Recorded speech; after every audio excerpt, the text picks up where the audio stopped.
After the sun, going out to the planets, we have the inner planets, Mercury, then Venus, then the Earth is number 3, we're the third rock from the sun, and then Mars.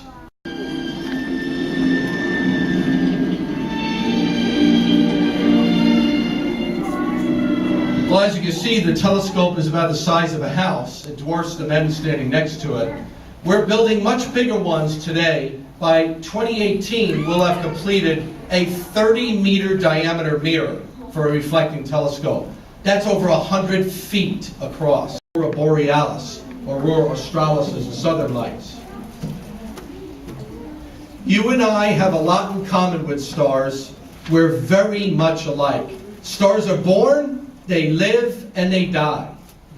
But they tend to live millions, even billions of years in duration. They tend to expand larger and larger, reaching red giant and even supergiant stages perhaps. Once it reaches iron in the core, there's a problem. Iron won't release energy, it will only absorb it.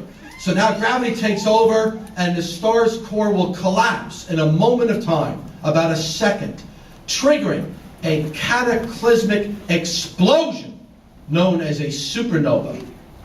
Our nearest neighbor by far, about 240,000 miles away, 2,100 miles or so in diameter. And the highlands part of the moon, the larger, wider, brighter parts of the face of the moon that we look at in the sky, are pot-marked with hills, rills, mountains and valleys, and numerous impact craters speckled across the lunar landscape. And as you notice on the top part of Saturn there, a luminous loop by the polar region. Anybody want to guess what that might be? I'm going to call on an adult this time. Nobody? Aurora Borealis. Hey, get that guy in here. He's right. Yeah. What are you going to say? I'm going to say liquid methane? No, it's actually an aurora. That is an aurora.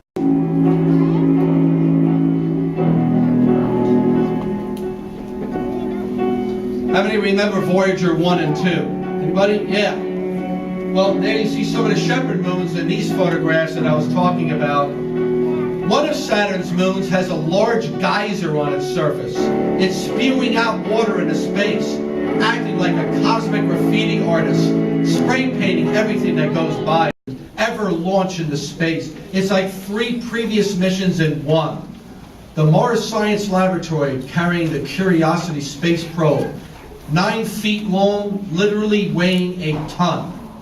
It has 10 scientific instruments on board, and we're looking for evidence of water, of course, near a large crater, and we're going to go at different elevations of height above the Martian surface and see different geographical regions on Mars.